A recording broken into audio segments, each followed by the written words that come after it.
गिरने की आवाज गोकुल के नर नारियों ने सुनी। लगता है कि किसी राक्षस ने कोई पहाड़ गिरा दिया।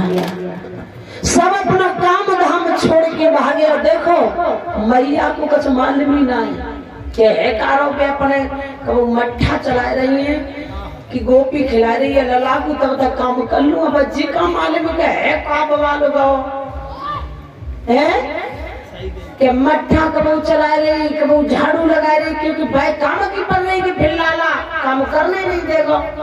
और उधर पूरा गोकुल जमुना के किनारे इकट्ठो है यशोदा मैया की कुछ पतो ही नहीं। जब बड़े पूरे घर को काम कर लो, अब बने जो दिमाग में ना सोची मैया ने कि घंटा 2 घंटा हो गए हमें काम करता, नहीं तो गोपी की आवाज आ रही, नहीं हमारे लला की आवाज आई कर रोए रहो है, भूखो है, वे जिस सोच नहीं फिर काम कर नहीं पाऊंगी। अब जब ने काम अपना घर को खत्म करो बाके बाद नजर पालना की तरफ गई है, तो ना तो लाला और न गोपी। अब यशोदा मैया ने आवाज लगाई, अरे गोपी कोई आवाज नहीं आई। बाहर निकल के आए, कोई दिखाई नहीं दिया। यशोदा मैया भी हाय लाला हाय गोपी तू कहाँ ले गई। और तब वो जमुना के किनारे पहुंची है तो उनने देखी कि भीड़ लगी रही है। भीड़ को चीरती हुई अंदर घुस गए, देखा तो वो राक्षसी पड़ी है और उसके ऊपर प्रभु खेल रहे हैं। किसी गोकुल वाले की हिम्मत ने काम नहीं किया कि वो लाला को गोद से उठा ले बगी छाती से, लेकिन मैया भाग करके उस राक्षसी की छाती से लाला को उठा लेती हैं और बोली हाय राम, ये तो बड़ी दुष्टनी थी जो वेश बदल कर मेरे लाला को मारने आई थी।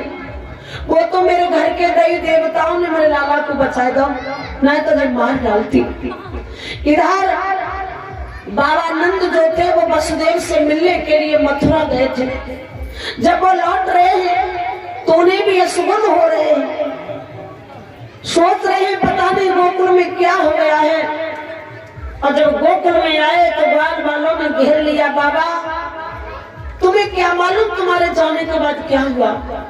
अरे ये राक्षसी आई थी लाला को मारने के लिए, वो तो अच्छा हुआ न जाने कैसे खुद ही मर गई, नहीं तो ये तुम्हारे लाला को मार देती।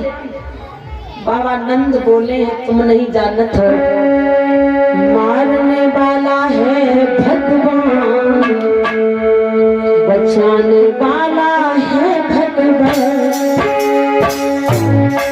मारने वाला है भगवान, बचाने वाला है भगवान।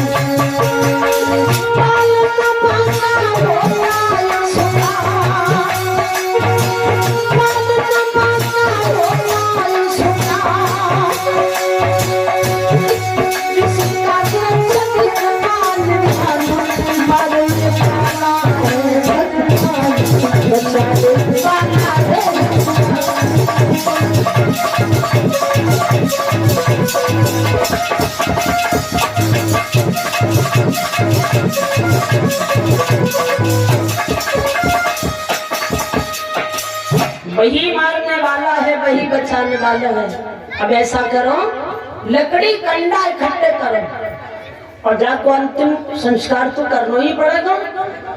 भैया जब लकड़ी कंडा की चिता बनाई और जब चिता बनाकर उस पूतना को जलाया जा रहा है तो बड़ी लंबी चौड़ी है, वो चिता में आई नहीं तो बाकी टुकड़े टुकड़े करे गए। और जब उसको चिता में जलाया गया तो जलते वक्त उसके शरीर से सुगंधी निकली है। परीक्षित बोले गुरुदेव राक्षसी थी वो तो,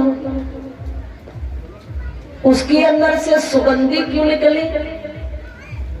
तो सुखदेव ने कहा कोई साधारण राक्षसी थोड़ी थी, ये पूर्व जन्म में बलि की कन्या रत्नमाला थी।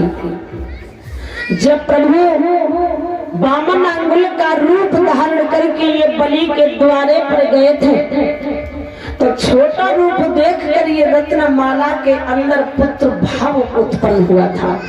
ऐसा बेटा अगर हमारो होता तो कितना हम प्यार करती, उसे दूध पिलाती, और जब एक पग में पृथ्वी, दूसरे में आकाश, तीसरे में बंदी बना लिया बलि, तो रत्नमाला ने फिर ये सोचा, अरे ये तो दुष्ट बालक है, ऐसे बच्चे को तो मार देना चाहिए।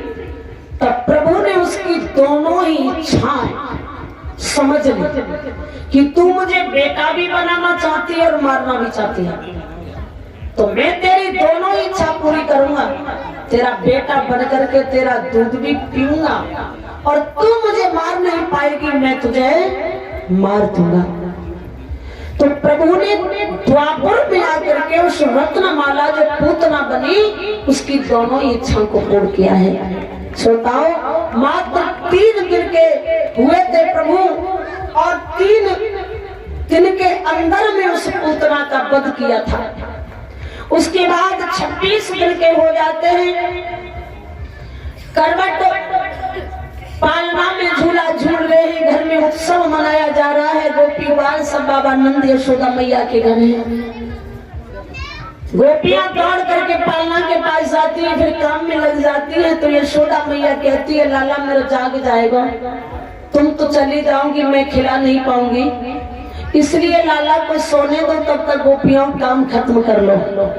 अब मन उनको लाला के पास में पड़ा रहता है। इधर एक संकट सुर नामक दैत्य था बिन शरीर का, और आकर के बाबा नंद के आंगन में एक छकड़ा खड़ा हुआ था, उस पर बैठ गया। यशोदा मैया, बाबा नंद, गोपी वालों ने किसी ने नहीं देख पाया, लेकिन गोविंद ने उसे जान लिया, और गोविंद ने अपने पैर को अंगूठा मुंह में दिया, और मुंह में दे करके पीने लगे, और पीते हुए इतनी जोर से पैर का अंगूठा निकाला कि वो जाकर लात उस राक्षस में लगी, जो एक ही लात में उसका काम तमाम हो गया। बोलिए गोविंद भगवान की। अब उसे मारने के बाद बोले, हमारी याद न तो बाबा को है, न मैया को है, न गोपिन को है,